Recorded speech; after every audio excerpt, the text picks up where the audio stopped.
Tu crois que la masculinité est toxique, mais la vérité est l'exact inverse. En affaires, le plus important, c'est l'honnêteté, l'intégrité, le travail, la famille. Ne jamais oublier d'où on vient. On associe très souvent les masculins aux incels, les célibataires involontaires, qui eux haïssent vraiment les femmes et qui sont réellement misogynes. C'est une erreur très souvent volontaire afin de décrédibiliser les nouveaux mouvements masculins en créant un amalgame. Mais pourquoi les hommes sont-ils aujourd'hui en crise avec leur propre nature, vous allez me dire? Je suis sûr d'une chose, les causes sont multifactorielles. Il n'y a pas une raison ou deux, il y en a vraiment plusieurs. Et c'est pour ça qu'ils recherchent à s'affranchir des attentes de la société concernant l'homme moderne. Celui qui est soumis à ses émotions, à ses désirs, qui pleure en public sur TikTok parce qu'il fait une crise d'éco-anxiété, qu'il se montre vulnérable et se victimise, qui est féministe, écolo, aussi prêt à se faire vasectomiser pour satisfaire les attentes de la femme moderne. Là, il est parti aux toilettes, l'addition est arrivée, il m'a dit on va partager l'addition. C'est-à-dire que j'étais tranquille dans mon célibat de luxe et il me propose le 50-50 de l'addition. Je me dépêche parce qu'il est aux toilettes, mais franchement, c'est quel genre de mec qui fait... Bah, ma communauté en fait. Je suis influenceuse. Je raconte ma vie en fait. Et tu dis quoi? Je dis qu'il est hors de question que je paye la moitié de l'addition. C'est hors de question, j'étais tranquille. Moi, à la base, je voulais même pas faire ce date. C'est toi qui as voulu faire le date, donc tu payes maintenant. Mais t'es influenceuse, t'as pas payé? Non, j'ai pas de quoi payer, je suis influenceuse, je suis micro-influenceuse. Je n'ai pas d'argent pour payer des restaurants, j'ai de l'argent pour mon Charlotte Tilbury, pour mon brushing, pour mes ongles. Je ne paye pas des additions, ça va pas ou quoi? Et l'égalité homme-femme? Il n'y a pas d'égalité, il n'y a pas... Vous savez ce que je vais faire? Il n'y a pas de féminisme, il y a de la galanterie. Vous savez ce que je vais faire? Je vais me barrer et je vais rien payer. Voilà ce que je vais faire. Tu vas aller nulle part, en fait, on fait 50-50 et on est ok.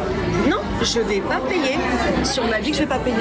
Tu fais quoi là? Ben, je me barre. Et tu vas où? Je me barre, voilà. Faut les choquer. Je vous jure, en 2026, choquez-les. Il est hors de question que je paye une quelconque addition. Pardon. Mocheté. En plus, elle est mal élevée. Récemment, je me suis fait vasectomiser, je ne voulais pas d'enfant et j'avais envie de prendre le relais de ma conjointe sur la charge liée à la contraception. Les hommes, aujourd'hui, ressentent ce malaise parce qu'ils savent que accepter de faire de telles choses publiquement aux yeux de tous, c'est accepter de se montrer soumis, vulnérable et faible. Et ça, depuis la nuit des temps, ce sont des signes de faiblesse et de décadence contre nature. La salope, tout ce que j'ai accepté. Les expos, les musées, le ciné, le théâtre. Arabal, 2 pièces d'Arabal. J'ai commencé Proust. J'ai même fini un roman de Solers. Putain, 582 pages de Solers. J'ai fait tout ça pour elle. La salope. La salope. L'homme n'est pas fait pour agir ainsi. Et c'est pour ça qu'on l'invite à se déconstruire. En réaction à ça, la grande majorité des hommes, et surtout les jeunes malheureusement, sont perdus et ont pour modèle des hommes qui se montrent agressifs et sur deux, très souvent frôlant la misogynie sur les réseaux sociaux en les prenant pour modèle. Parce qu'on manque de modèle. L'homme moderne n'a pas de modèle à se rattacher. Et du coup, il prend ce qu'il a sous la main. Parce que la nature a horreur du vide. Le vide est fait pour être comblé. Et il recherche cet archétype d'homme masculin, viril. Il recherche cet idéal, ce but à atteindre. On ne peut pas totalement lui en vouloir. C'est dans sa nature profonde d'accepter la souffrance pour espérer atteindre l'excellence. D'accord? Avoir un but, c'est noble. Mais selon moi, c'est très très mal employé. Face à cette crise de la masculinité, j'ai voulu comprendre ce qui s'était passé historiquement. Je voulais vraiment comprendre pourquoi les hommes sont-ils autant en crise avec leur propre nature. Car aujourd'hui, on va pas se mentir, ce qui est le plus mis en avant par la société moderne n'a rien à voir avec ce qu'a été les attentes envers les hommes concernant les civilisations et époque précédente. Ça n'a rien à voir. Ça n'a rien à voir. J'ai donc fait des recherches sur l'histoire des hommes européens, et ça depuis la Grèce antique, car ce sont nos racines autant comme occidentaux. Quand vous ne savez pas où vous allez, regardez d'où vous venez. Ce qu'on constate, c'est que depuis la Grèce antique jusqu'au XXe siècle, on attendait toujours la même chose envers l'homme. On avait toujours les mêmes attentes, même si les croyances et les civilisations étaient bien différentes. Je vous l'accorde. Il y avait un noyau dur, d'où l'honneur du guerrier grec, du centurion romain. On attendait que l'homme soit capable physiquement de combattre avec d'autres hommes. Il fallait qu'il soit fonctionnel là-dessus. La vertu romaine, c'est arrivé avec le stoïcisme de Marc Aurèle. Pensez pour moi-même, je vous invite tous à le lire. Marc Aurèle, c'est quelque chose qui est si incroyable que c'est à peine croyable. Avoir un regard rationnel sur ses émotions, ça vient de là. C'est très très ancien comme philosophie de vie. L'homme est fait pour apprendre à se maîtriser. D'ailleurs, il y a un vieux dicton qui ne se dit plus aujourd'hui. C'était considéré comme une qualité. On disait, c'est un homme plein de retenue. Le sacrifice du chrétien pour le bien commun, pour subvenir aux besoins de sa famille. Il fallait qu'il soit efficace, dur, stoïque, résistant, courageux. Parce que franchement, c'était pas l'ère de l'IA, des boulots sédentaires, l'époque dans laquelle nous vivons nous. Franchement, nous, tranquille. Les 35 heures, 5 semaines de repos par an, ils n'avaient pas tout ça eux. Dans chacune de ces sociétés et époques, un homme digne de ce nom, on lui demandait d'avoir des vertus, d'être vertueux, d'être courageux, de faire le bien, de lutter contre le mal et assumer les responsabilités dans la cité, dans son foyer. Alors oui, il avait le pouvoir de décision. Il n'y avait pas de 50-50, il n'y avait pas d'égalité, mais c'était sous le poids de lourdes responsabilités. Comment elles disent déjà? Imaginez la charge mentale que le père de famille, que le soldat avait à l'époque. Imaginez! Et surtout, il y avait toujours un repère extérieur stable. Puis au XXe siècle, après la Seconde Guerre mondiale, arrive la déconstruction. On vous explique maintenant que tout ce qui faisait la virilité et la masculinité des hommes était une construction sociale, une performance apprise, un ordre arbitraire à détruire. Voici pourquoi autant d'hommes aujourd'hui se sentent perdus. On leur a arraché des millénaires de repères pour au final rien leur donner en échange. Et on s'étonne ensuite qu'ils sont perdus entre la déconstruction totale de leur masculinité, en acceptant toutes les idéologies mortifères promues par la société. Non mais attendez, les vieux réflexes sexistes... Je ne suis pas un homme, monsieur. Vous n'êtes pas un homme, Ah pardon. non, je ne sais pas ce qui vous fait dire que je suis un homme, mais je ne suis pas un homme. Votre apparence? Ah bon? Ah bah il faut pas confondre identité de genre et expression de genre, sinon on va déjà mal partir. Alors, expliquez-moi. Je suis non-binaire, donc ni masculin ni féminin, et je refuse qu'on me genre comme un homme. Comment vous définissez-vous? Comme non-binaire. Comme non-binaire? Oui. Il va nous dire qu'il n'est pas blanc. Bah non. C'est-à-dire? Bah non, je suis à moitié libanais. D'accord, mais... Bon. Non, mais c'est... Non, mais c'est intéressant qu'on interroge tous nos propres stéréotypes autour de la table, parce que sans même m'avoir posé la question, vous supposez que je suis un homme.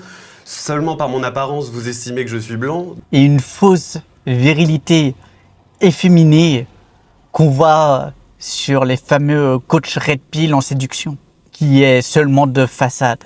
Je suis un mâle alpha! Respectez-moi! Je suis un dominant! Non, laissez-le! Car le décalage est flagrant. Regardez comment on est passé de Hercule, Achille, Léonidas. Et d'ailleurs, je me souviens que quand je voyais ces statues, je me suis toujours dit, ils ont des super physiques. Ils ont vraiment la mâchoire carrée. Ils ont une gueule d'ange. Ils ont un tout petit zizi. Je dis, attends, c'est pas très flatteur. C'est honteux! Mais ça, c'est une vision extrêmement moderne. Ce que ça signifiait à l'époque, c'est que les mecs étaient capables de maîtriser leurs propres pulsions, leurs propres désirs. Tu te rends compte de la folie? Les mecs, ils étaient capables de dominer leur propre tub. Ils n'avaient pas d'abonnement Pornhub Premium.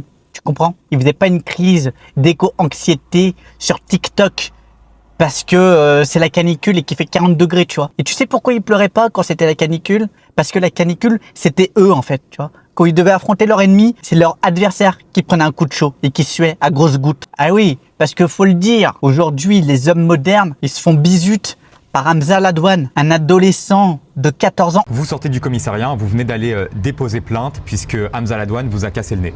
Alors, exactement, Hamza est arrivé et par derrière, il m'a mis un coup de poing dans le nez qui m'a fait exploser le nez. En fait, je ne savais pas quoi faire. Soit je le frappais et je me tape une amende de 45 000 €. C'est vous qui allez finir en prison. Et voilà, j'ai un enfant, je ne peux pas me permettre de payer 50 000 balles ou aller en prison, quoi. Donc voilà, j'ai rien fait, comme tout le monde. Qu'avez-vous à dire pour votre défense? Wallah, c'est pas moi. Bon bah, à quitter, tu peux y aller. Ah bah il a dit voilà, ah bah si, voilà ça marche, hein, c'est 2014, c'est la street. Oh j'y vais, je me bats la gueule. Il a dit voilà, c'est bon, il peut là. Et du coup, les hommes aujourd'hui, ils payent 2 € un adolescent de 14 ans pour pouvoir passer. Quelle humiliation! Nous sommes humiliés! Moi, tu me fais ça, je descends de la bagnole et c'est réglé. Hein. 14 ans ou pas, non, ça je retire, c'est pas vrai. Ça, je retire, c'est pas vrai. Je commence à prendre un gros coup de chaud là, je commence à partir aux couilles. Parce que les gens n'ont plein le cul des Arabes! Alors messieurs, s'il vous plaît, un peu moins de vidéos de Mathilde Panot et un peu plus de Nico Carillo, d'accord? Parce que là, c'est critique, c'est catastrophique. La vérité que vous devez comprendre, messieurs, c'est que la société moderne fait la guerre à votre nature profonde. Parce que, avec les avancées technologiques actuelles, avec l'intelligence artificielle, les humanoïdes, les voitures bientôt automatiques, n'oubliez pas que maintenant dans les nouvelles voitures, il y aura des caméras intégrées dans la voiture. Ce qui veut dire que d'ici très bientôt, les voitures seront automatisées. Vous n'aurez même plus besoin de conduire vos propres voitures. Elles fonctionneront toutes seules avec des capteurs, des caméras et la géolocalisation satellite. Ça se fera bientôt tout seul. Ce qui veut dire que la société sera bientôt capable de se passer de nous. L'homme est bientôt plus indispensable à la cité, à la société.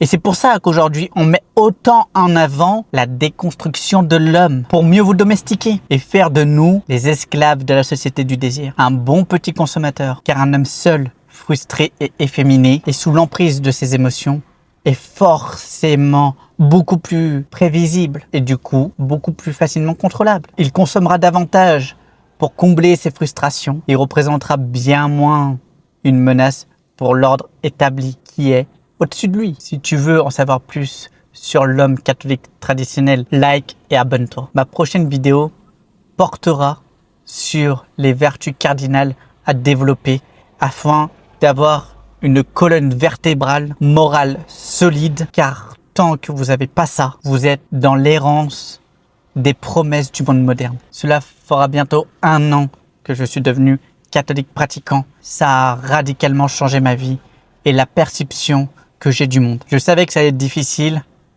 mais pas autant.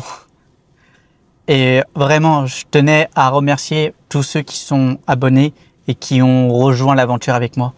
Merci du soutien, merci pour tous vos commentaires et votre bienveillance. Force à nous et surtout, n'oubliez pas que Dieu vous aime. Allez, ciao.